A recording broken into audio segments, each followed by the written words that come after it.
Coming up on the CW, it's prom night, and love is in the air. Until it's time to throw down! Sam and Miguel share a tender moment. But look who's crashing the party!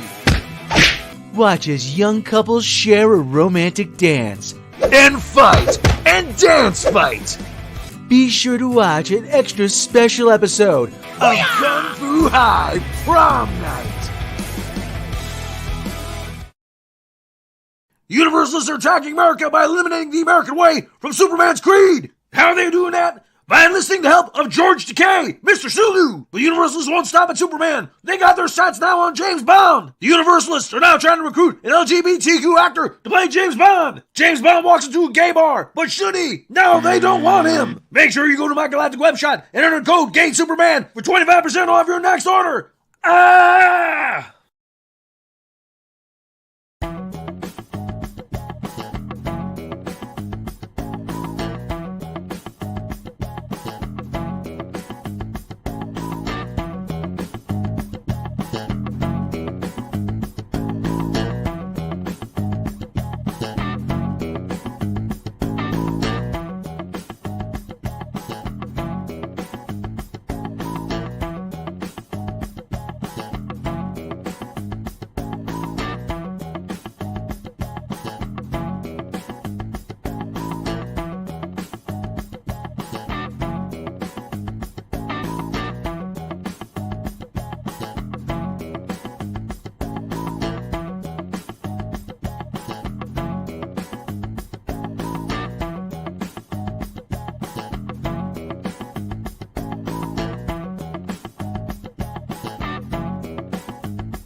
Hey everybody, Harmless in the morning, WNBC.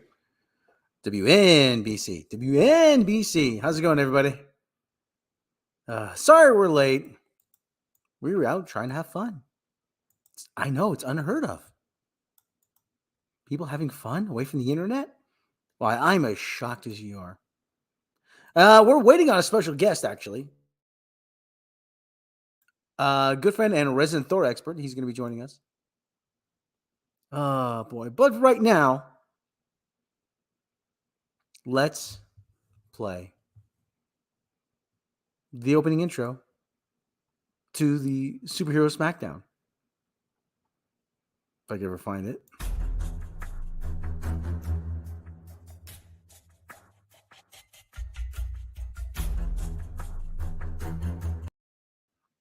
Oh, dear God, if things can't get any worse. Yeah, I saw that. Yeah, we'll cover that. We'll cover that in conjunction with the stories we have here. And I said that this is I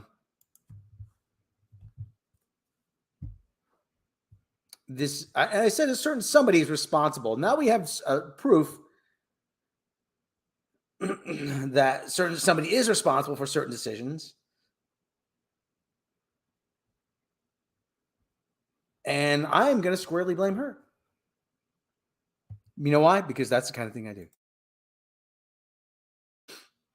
So anyway, we're having some technical difficulties. Due to technical difficulties, please stand by. Remember the old days? The cat is bothering me. Remember the old days when the television station used to have technical difficulties? You used to miss like half your show. Due to technical difficulties, please stand by. Somebody would kick a plug out somewhere. I don't know. So anyway, yeah, that's what we're going to be talking about. Let me bring up the picture here, because this is, really. This is where we are now, people. This is where we are. There you go.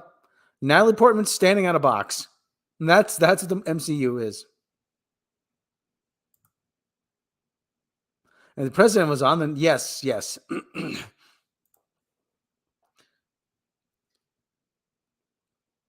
Your night was completely shot. I remember the what, buddy? What? The cat wants something. I don't know what. Agent Orange Cat. I remember one time the President Carter was giving a speech, some kind of address during an award show. Alan Alda was the host. And ladies and gentlemen, the president will be on in one minute. And he was he was doing his best he could to fill time. Ladies and gentlemen, the president will be on in 30 seconds. Ladies and gentlemen, the president of the United States. He gave like a 15-minute address, and I think that was very, very, very thoughtful, very, very good speech. And with us, we have special guest, special resident Thor expert, Jake the Rampage Bentley. Mr. Jake Bentley, say hello.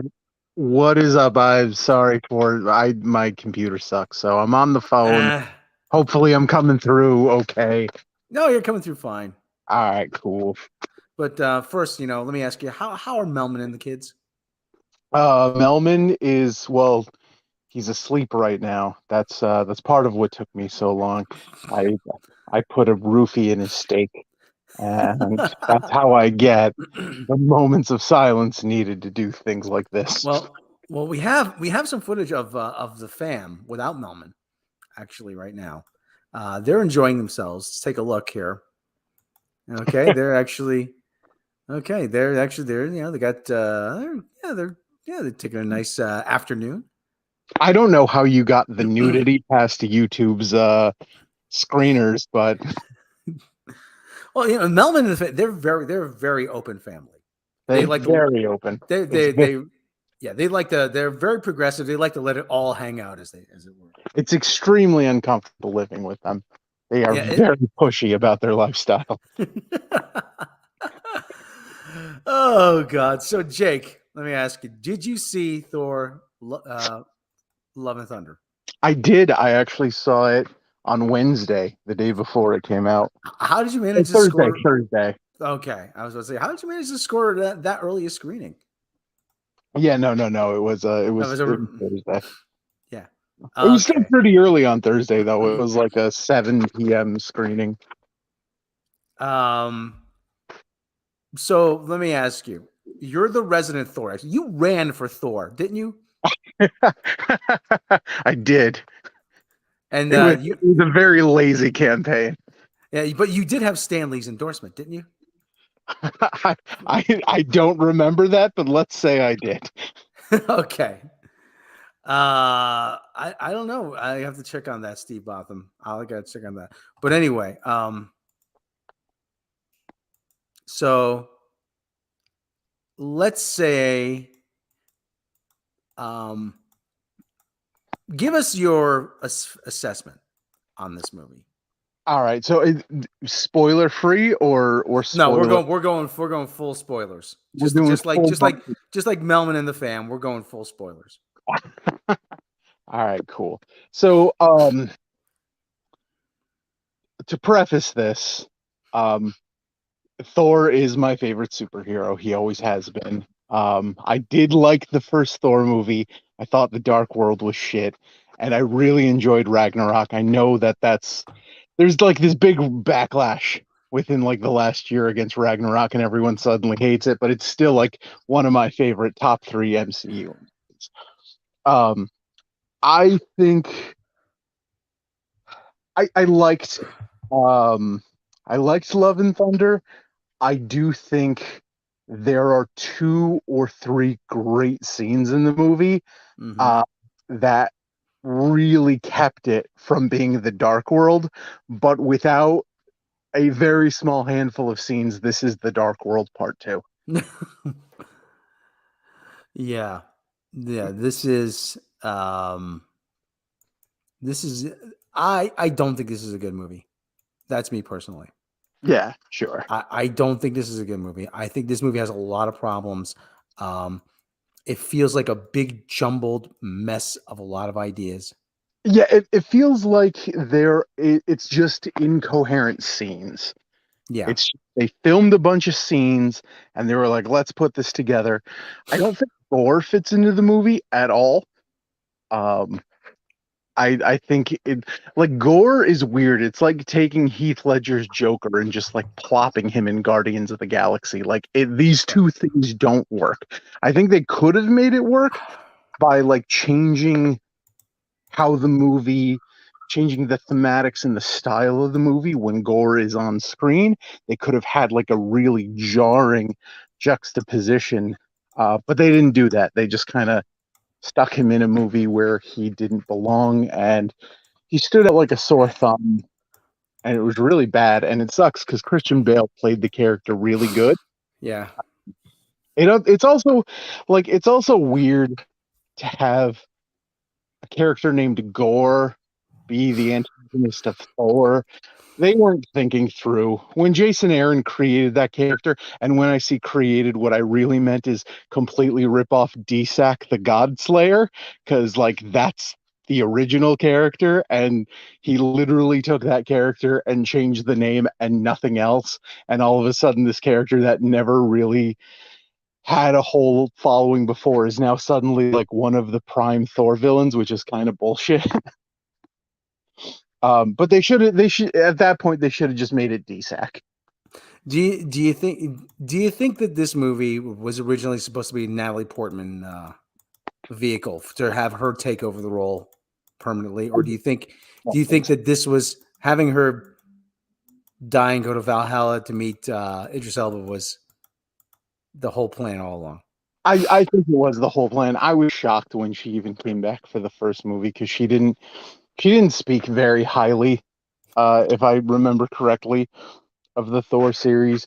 She never really seemed like she had her heart in it. And honestly, I when Ragnarok came out, I kind of joked that like, oh, it turns out it was Natalie Portman who was making the movie suck all along. And I mean, like I said, I did like Love and Thunder, but I don't feel like that's been disproven. Okay. Well, she always was. Oh, I'm not coming back unless they have female directors, but I'll come back. Yeah. So Oh, yeah. the movie's a success now. Yeah, I'm in. Yeah, I always thought it was hysterical that she was at Comic-Con and she could barely lift a plastic hammer. And I remember showing the picture of her with the plastic hammer to my mom and said, "Mom, she's going to play a superhero." And she literally said, "Who's she going to save?" I mean, Yeah, that's yeah. yeah. That's the thing. You know, it's just not, to me, it's just not, her being a superhero is just not believable in any capacity. It really wasn't.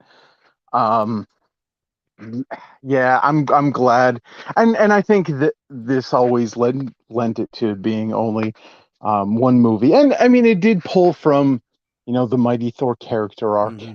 In the Mighty Thor character arc, Jane does have cancer, so that's not something they invented for the movie, and she does eventually die from that cancer. So I don't think this movie was ever going to go any other way.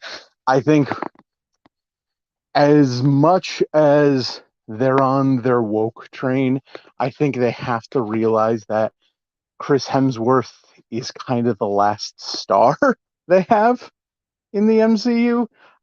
And he's one of the few people who's still willing to play the character after a decade of doing it. And I don't think they're gonna chew him out anytime soon. They'd be dumb to. No, like they actually just announced that they have a director for the Captain Sam Wilson movie. Okay. Captain Falcon. Yes, Captain Falcon. Yeah, I call him Captain Sam. Oh, Sam Wilson is Captain America. No, he's not. Not really. I always say it's like bring your kid to a ball game, to a baseball game, and seeing a guy with the number 2 on and saying, "Hey, that's Derek Jeter." Dad, that's not Derek Jeter. Yeah, that's Derek Jeter. No, Dad, that's not Derek Jeter. I know what Derek Jeter looks like. That's not Derek Jeter. But he's wearing number 2. Yeah, Right. that doesn't make him Derek Jeter. And this is the whole thing about 25% different, and they want to make these heroes mantles just so that they can change them and deprive the families of Jack Kirby, Steve Ditko, Joe Simon, Stan Lee, the money they're owed. And people call me conspiracy theorist. I'm like, well, what other reason could there be? Diversity. I'm like, bullshit. Come on, that's bullshit. I don't think it's bullshit for the comics. I do think they literally just had a bunch of college kids like graduate, intern at Marvel, get jobs, and once they had any level of power whatsoever, I do think that's what they did. I'm a little more forgiving of it in movies, just because Robert Downey Jr. is mid 50s, getting close to Mhm. 60s. He can't play a superhero for that much longer. No, not. I mean, yeah. I mean, they're all getting a bit older, but they should have left it open to be recast. I think you can do that down the line. I don't think you can do that with this universe. I think the TVA and the multiverse and all that is kind of the window to, all right, everything's down right now. We're not getting a whole lot in the MCU. Let's switch to this other universe and introduce a new Iron Man, Mm. um, who is Tony. Like I think that's really the blueprint that they were putting into place with, you know, Loki and the whole multiverse thing. Uh, Hmm. but I don't think you can have somebody else come in as Tony Stark and have that guy stand next to Chris Hemsworth, Thor, and Mark Ruffalo, the same guy, because it's Yeah. One of the things, though, and this is they got caught fudging because people suspected that Natalie Portman's mm, she said she worked out for the movie, but her physique was CGI enhanced. sure. Yeah. Well, listen, if they have to use some computer trickery, okay, just be upfront about it. Oh, no, that's not the case. She worked out. I'm like, well, okay, well, explain this. See, those dots, those are markers for CGI. I mean, what other purpose could they have? Yeah, I'm good with it either way. Doesn't you know? Um, Well, like no, but it's kind of lends itself to the whole it's just another layer on top of a bad idea. You know, little 4'11" Natalie Portman, and Natalie Portman stands got really pissed off at me when I said she was 4'11". isn't she though? She's 5'3". Oh, okay. Well, she's listed as 5'3". Come on, listed as 5'3". I mean, I'm married to a 4'11" woman. I'm not going to be the one to, to down them. Listen. I can picture a casting agent saying that, or a casting agent, or her agent when she's first, how tall are you, kid? I'm 4'11". Nah, you'll never get parts being 4'11". You're 5'3". Okay. Anyone asks, you're 5'3". But Was that Tom Cruise's agent? Is that probably Tom Cruise is 5'4". We have 5'3" wearing heels, but she's standing next to Chris Hemsworth. I'm like, yeah, that's a pretty big box she's standing on. yeah, yeah. But this movie seems like they had a whole bunch of script ideas. And coming back to this, they flung them up in the air. It says, okay, sort through them. Let's see what we can piece together. And then they tried to just script doctor it to make everything connect. I would say one of the biggest issues I did have with the movie, um, is how Thor was portrayed in regards to the storyline that was written for him. So, Thor is at this point is supposed to have been like closed off all those around him. He's supposed to be emotionally distant, but he's still acting like jovial, happy-go-lucky Thor from Ragnarok before he lost everything. I wouldn't have minded seeing him as the little more distant, slightly more serious Thor from Infinity War until we got to that point. Yeah. I mean, a little bit more serious tone for Thor. I mean, come on. And it is kind of tough because I really think that Fat Thor thing really kind of shit on what arc the character was on. Like it could have fit, um, but I don't know. Like I don't know because you can't keep him fat, Thor. You No. know, during this movie, like, and they had to do it the way they did, where he just loses it all at the beginning.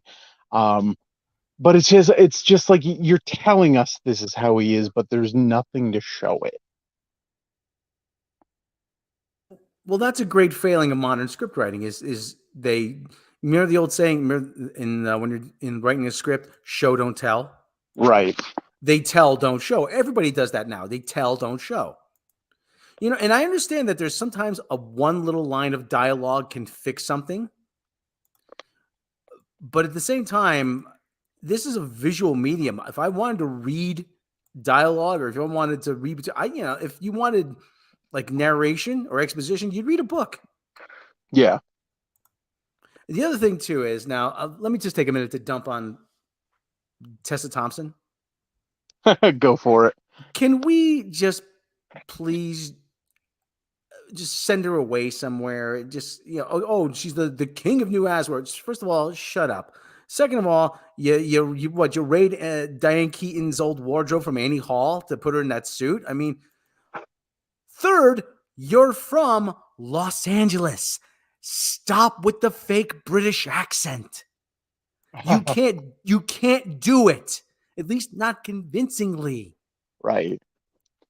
I and this is kind of the thing that does bother me about, because there's no this is a fabricated role to give Tessa Thompson something to do in the MCU, because there's no reason that Thor shouldn't be the king of New Asgard. Like, Yeah, I know. you can have her in the movies. You can have her even. You can tell the story that she kind of fills in for him when he's off adventuring. But I don't know, just being like, yeah, we're gonna completely throw away the whole Asgardian monarchy that's existed forever because, you know, Thor decided to hand the reins off to like some literal foot soldier who was in the army and then deserted. It's it's weird. Pyle, get over here.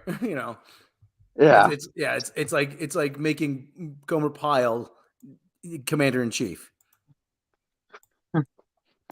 And It would, she's it would be like Joe Biden was like, I don't feel like being president anymore. You know who should do this? That Randy Orton kid used to be in the Marines. Yeah, he was AWOL, but good enough.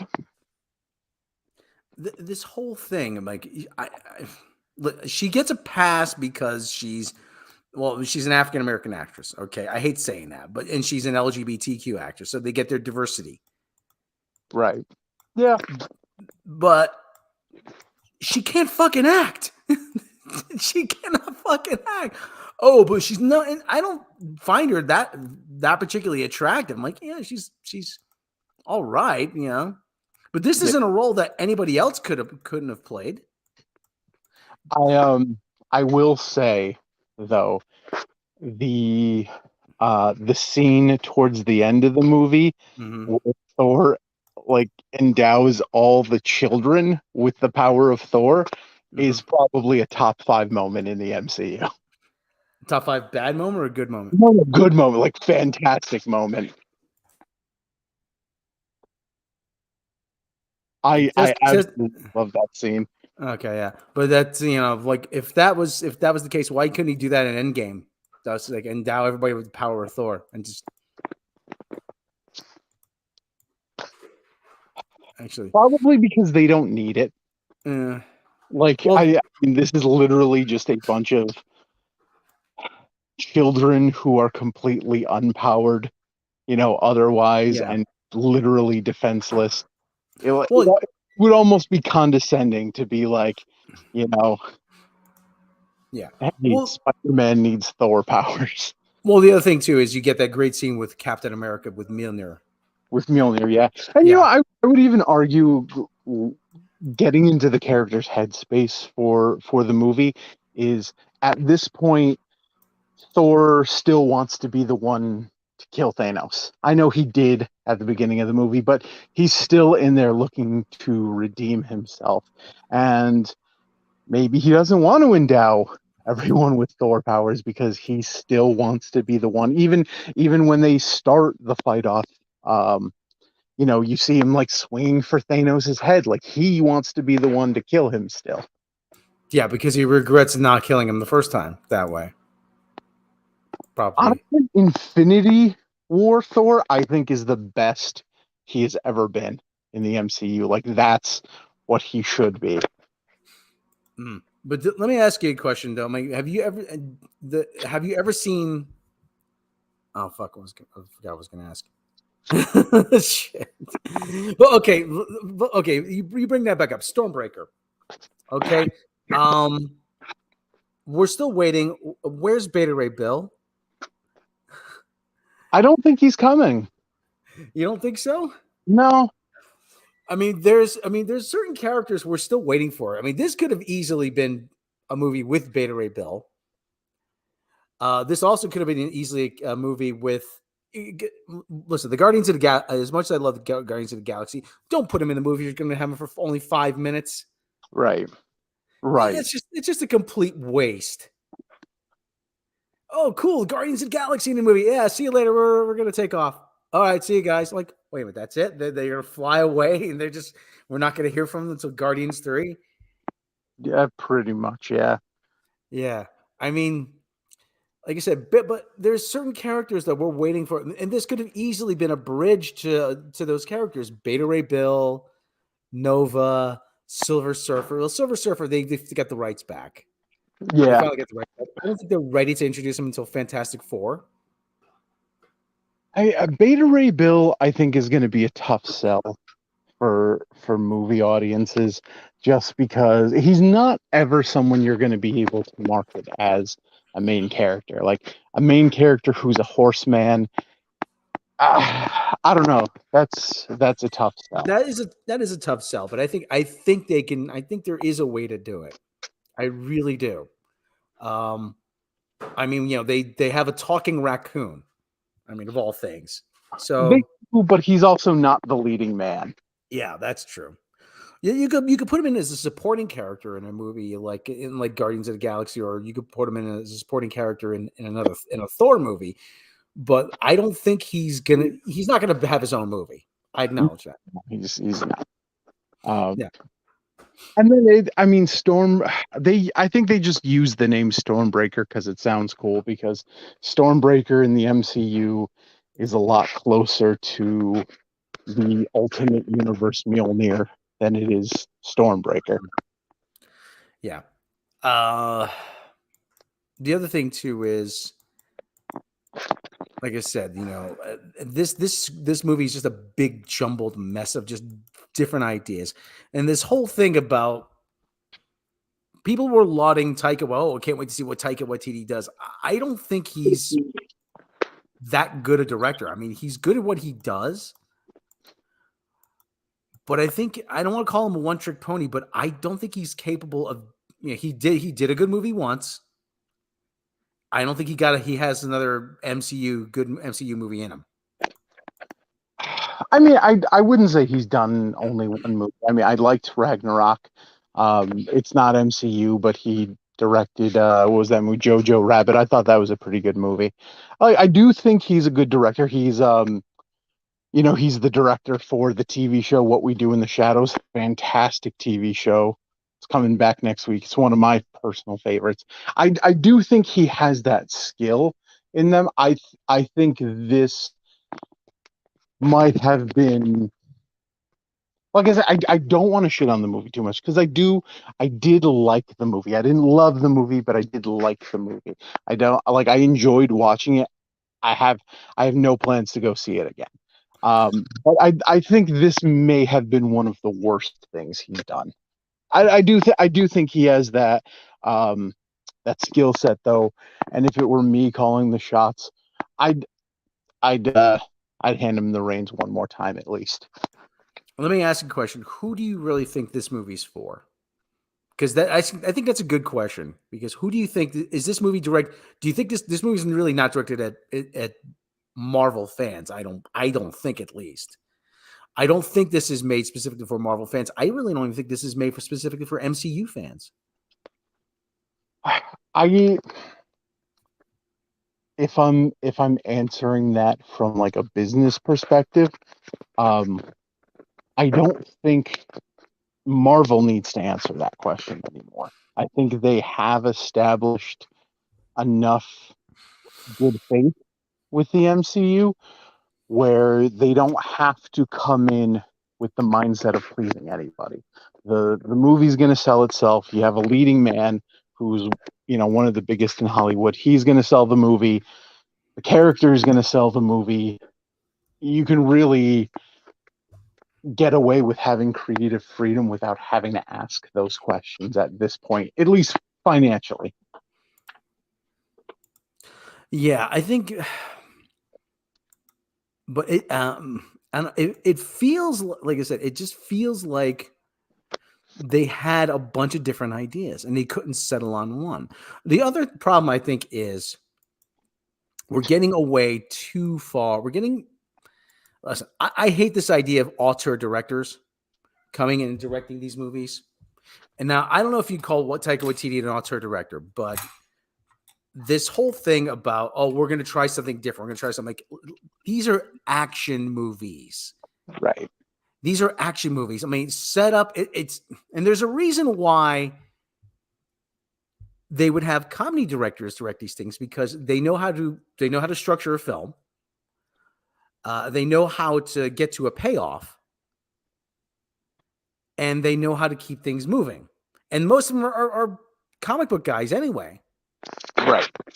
Yeah, I mean, the Russo brothers, they directed and produced Community. Yeah, they're comedy guys. They're comedy guys. I mean, I can't think of Peyton Reed was a comedy guy. He directed Ant-Man. They were going to have Edgar Wright direct Ant-Man. There's a certain sense, because it's a ridiculous concept. The guy with a hammer flying around, it's a ridiculous concept. But that's the kind of person you need, someone to take a ridiculous concept and run with it. Yeah. And like I said before, there's a reason why you have a comedy director come in, and because they know how to structure something: premise, setup, payoff. That's typically how you structure a joke. You have your premise, you have your setup, you have your payoff. And it just seems like Taika Waititi is just trying to go payoff, payoff, payoff, payoff, setup, setup, setup, setup, setup, setup, setup, payoff, payoff, payoff, setup, setup. I'm like, wait a minute, can you just let it breathe a little bit? It's almost like you almost have to think of it like a Warner Brothers cartoon. It was a little bit like that, and I think one of the things that Let It Breathe was definitely something I found myself saying in regards to gore in the movie. Mm-hmm. They really rushed his transformation from, Gore, the humble servant of the gods, on his planet, to, oh, here's the necro sword. I'm the god butcher now. They skipped a lot to get to that point, and I think it might have helped a little bit if we tacked on maybe another half hour to the movie, because it was a short movie. You could have tacked on another half an hour and really built up Gore into something that would have been a better villain. Mm-hmm. Something you said kind of jogged my memory too of one of the criticisms I did have in the movie. Is the fight choreography was just off in this one. The fight scenes were great in Ragnarok. They were fantastic in, Infinity War and Endgame. And it's just like, this movie felt like they didn't have a fight choreographer on set. And they were just like, swing your hammer a few times. It'll be cool. That's what I'm noticing as being a big problem with a lot of Disney movies, Disney Marvel and Disney Star Wars movies, is that for fight scenes, they have no idea what they're doing. Especially like in something like Star Wars, where they just have people flail around with a lightsaber. Yeah, like it's weird though, because in like all the previous movies where Thor's been, like the fight scenes have been great. Yeah. I mean, there's people you can hire who are experts in hand-to-hand combat. They study these things. I don't know if it's they don't want to spend the money, or if they think nah, it doesn't matter. Yeah, it just doesn't matter. Just do anything. Yeah, that has to be, yeah, because they were. I mean, there's no fight choreography whatsoever that stands out to me. Like the most memorable fight is a bunch of kids fighting CGI shadow monsters. Oh, man, but oh god, have you been watching any other the? Have you been watching Ms. Marvel? No. I made the mistake of watching a couple episodes. Okay, listen, for the people who are going to say, "Oh, finally represents Pakistani people," I'm like, okay, that's all well and good.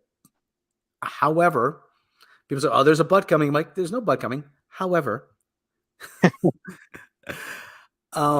it's just geared towards such a narrow audience that it comes across as being boring. And there's a lot of things wrong with it. It's the MCU told through the eyes of a 15-year-old, 16-year-old girl. Sure. Yeah, which inherently probably is not a bad thing, but you can tell that this is dated because she worships Captain Marvel, Brie Larson, the Whaminator, Yeah. and now that she's no longer going to be the focal point of the MCU, it just looks out of place.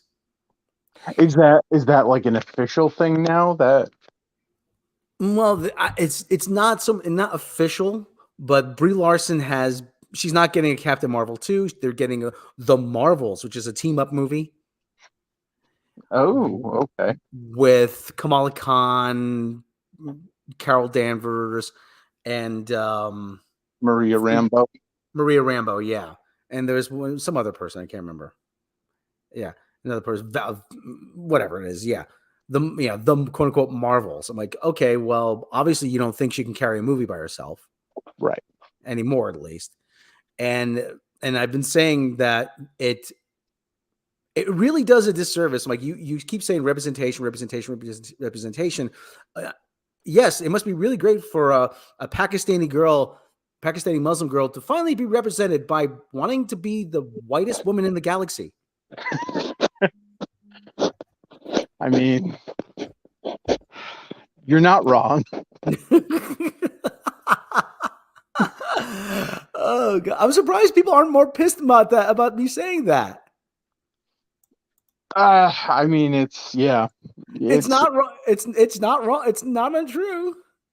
see the thing that's like drives me crazy about Captain Marvel is that could be a really good character.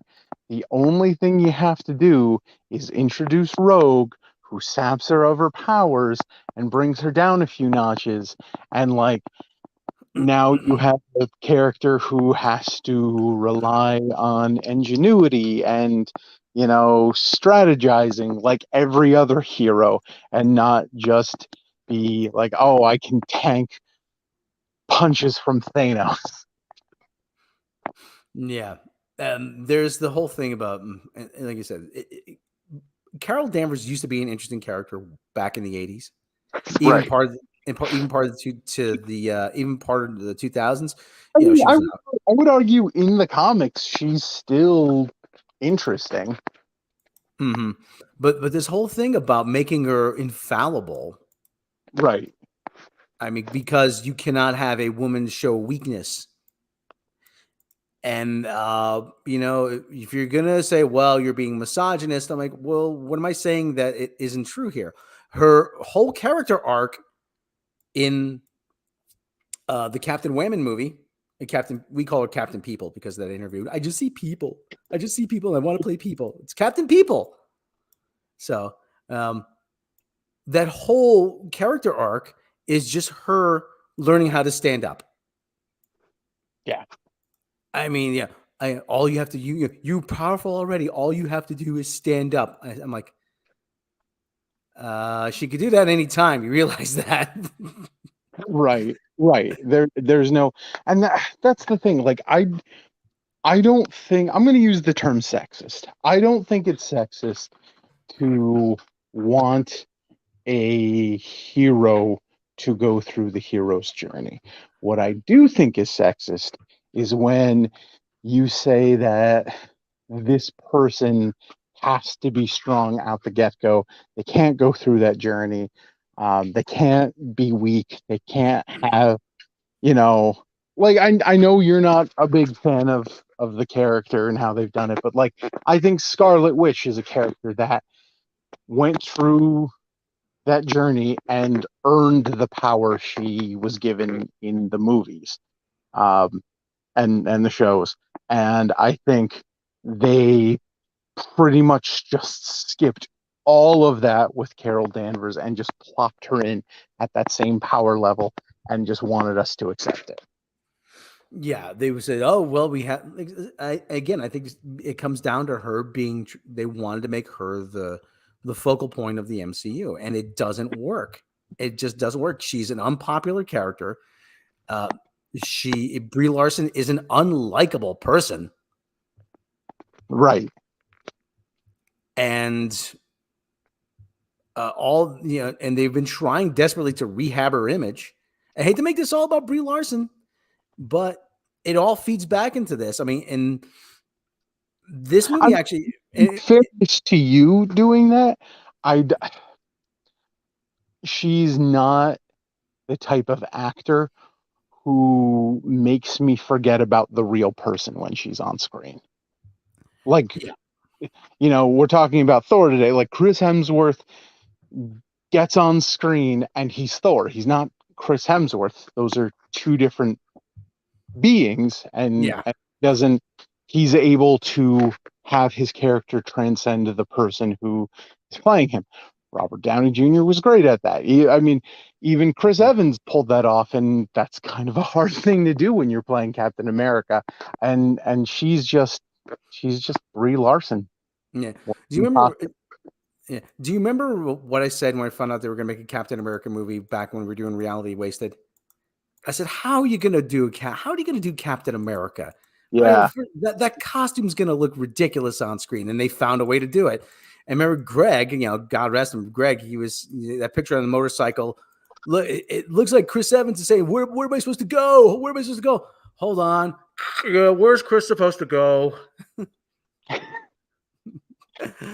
But you know what? That is actually one of the best MCU movies of Phase 1 or Phase 2, whatever it was.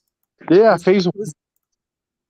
Yeah, it's hard to believe it was that long ago. Holy cow! Yeah, Yeah, I mean, and it had people in countries that hated the United States rooting for a character that wears the American flag as his costume. Think about that for a minute. right. Whereas Brie Larson makes you say, Yeah, come on, we got to get out of here. We're do we need to validate parking? Let's go. Come on." Yeah, she didn't embody the character, and I don't know why they would try to make her so strong as it like yeah, super strong heroes. I don't think they resonate well, at least in movies, as the focal part of the team. I think that's one of the things that really kills the DC universe is because when your main guy is Superman, like how do you challenge him? And that's what like the MCU did a great job by having Captain America and Iron Man be those central characters, but in the wings right next to him you have the heavy hitters in Hulk and Thor who you know can step up and like up that power level for you, but like they're not the guys you have to plan everything around. Yeah. Oh God, have you ever seen Basmati Blues? No. Brie Larson made a movie. It made only like I think $850,000 worldwide or whatever it was. It's a musical. She goes to India to get them to use some corporation's rice, and of course, the corporation is evil. They're trying to take over the village, and whatever it is. And she comes in on riding a white horse to save the day. I shit you not. That's great. It is the most unintentionally funny film I've seen in ages.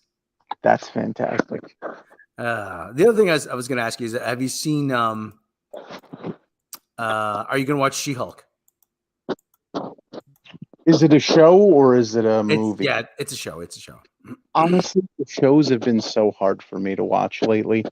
I can't bring myself to do it because they tend to follow the Netflix recipe of the first few episodes are really engaging.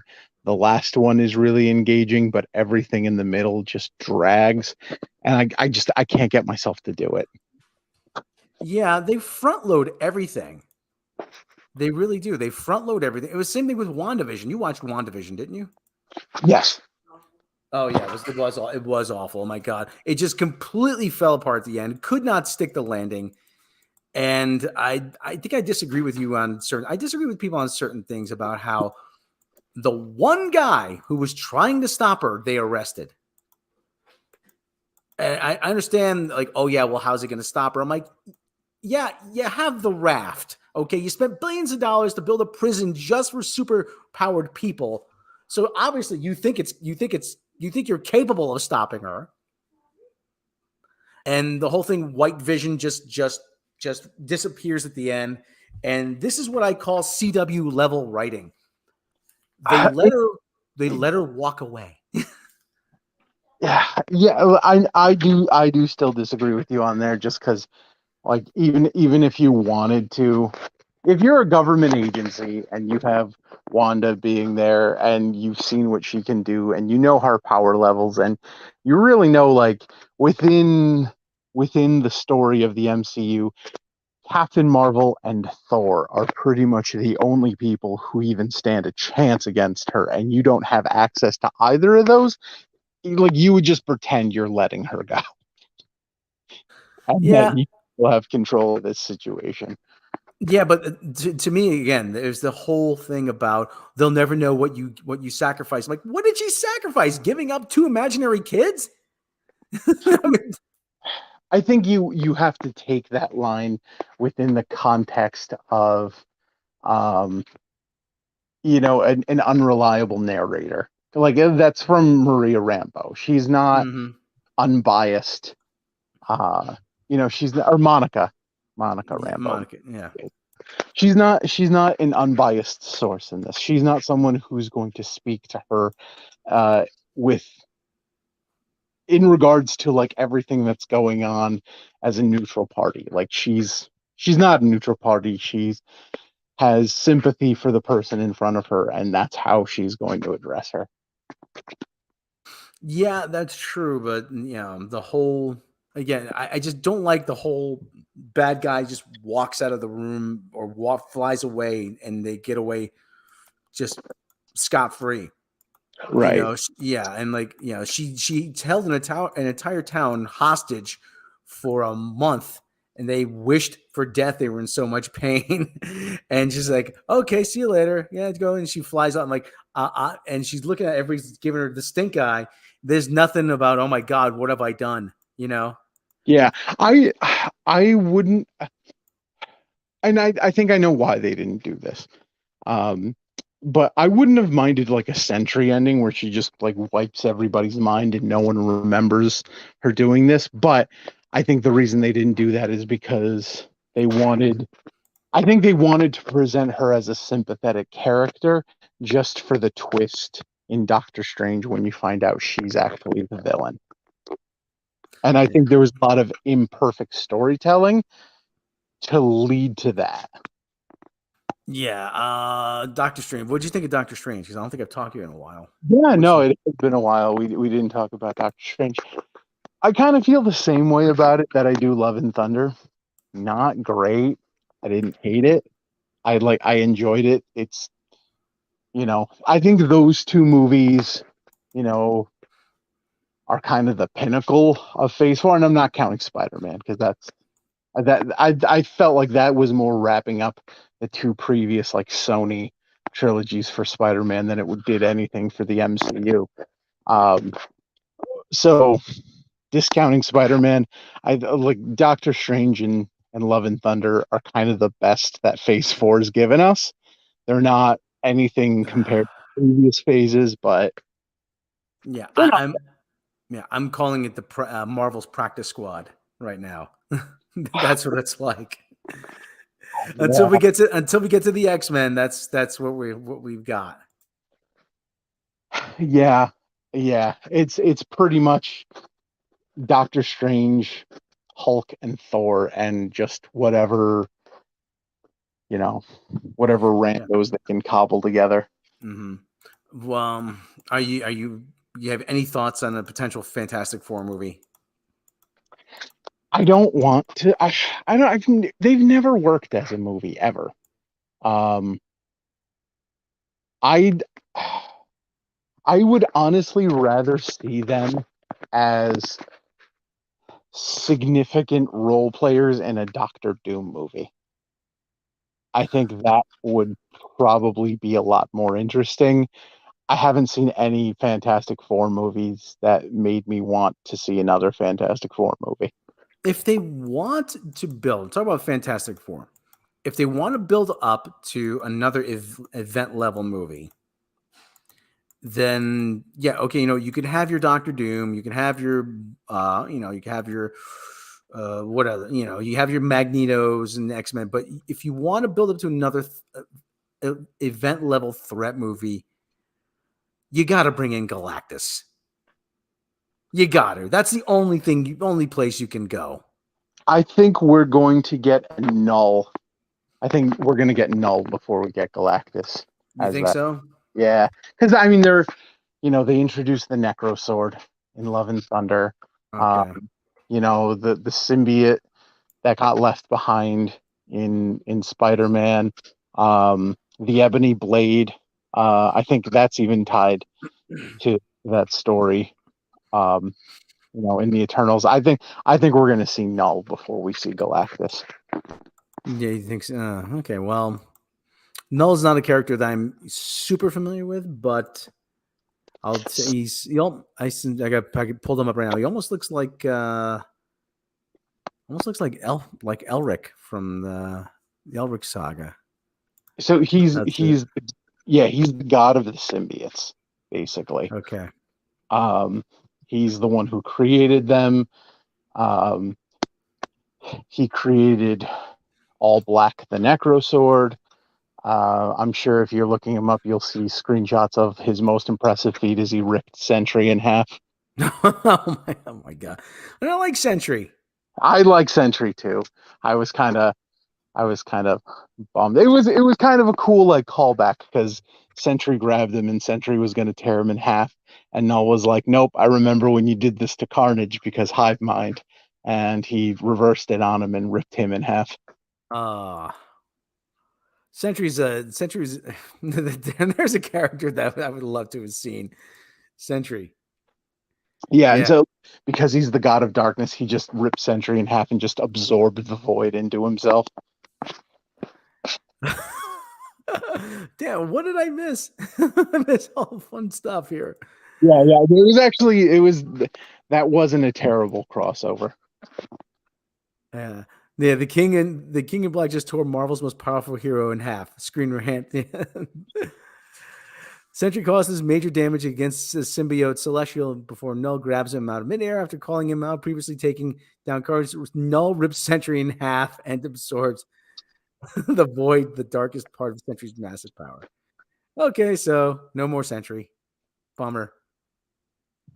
So is Sentry going to stay dead, or is he going to? So the is actually he was in the comic after he got ripped in half. There was a storyline afterwards where Jane Foster as Valkyrie was taking him to Valhalla. Oh, okay. So I always thought that was a great hook for Sentry, that he was this golden age hero and nobody remembered him. I'm Robert Reynolds, the Sentry. We had all these adventures together. Don't surely you must remember me. And Reed Richards like I don't remember you. I thought that was a great hook. So And honestly, I loved him even when they did the whole reveal and you find out that he's basically Superman with mental illness. Like that's how you make that powerful character interesting, by making him flawed as hell. It's why The Boys is such a popular show, because you have that guy but he's flawed as hell. Mm. Okay. Yeah. So, all right. Let me ask you a question, though. I mean, what makes you? Why do you think we haven't gotten a Nova movie yet?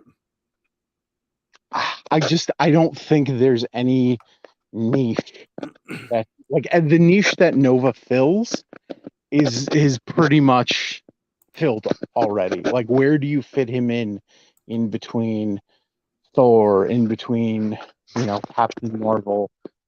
I don't know. I don't know how he fits in. Yeah, you don't think he fits in anywhere like Adam Warlock in in a Guardians movie or anywhere? Well, that was the other thing too. It's like, I guess if you want to throw him in as a guardian in like a Guardians movie, that would work really well. But like that's kind of it. It's like a one and done. Yeah. All right. Well, anyway, so we're coming up on 1 hour. Okay, I promise not to keep Jake too long, so we're gonna be wrapping up pretty soon. But let's check in on Melman and the fam again. Let's check in on Melman because, as we know, Jake has been taking care of things on the Melman side of things for us. So there we go. They got more of the cousins out there. They do. More, Yep. It's a more of big bear convention. It is a bear convention. Man, I got to say though, Melman is probably the best producer that you can pay with salmon. That's true. Oh, it looks like we lost Jake. Did we lose Jake? We may have lost Jake. Apparently, Melman has gotten to him. So, but anyway, so we are coming up on 1 hour. If Jake can make it back in, we'll have him back in. There he is. Oh, I don't know what happened there. I think Melman got a hold of the phone. He objected to showing the family on camera. I think he knew I was about to shit talk him. He got the Wi-Fi out on me. Yeah. So Jake, okay, you got any gigs coming up? Anything coming up that you want to plug? Yeah, actually quite a few things I need to plug.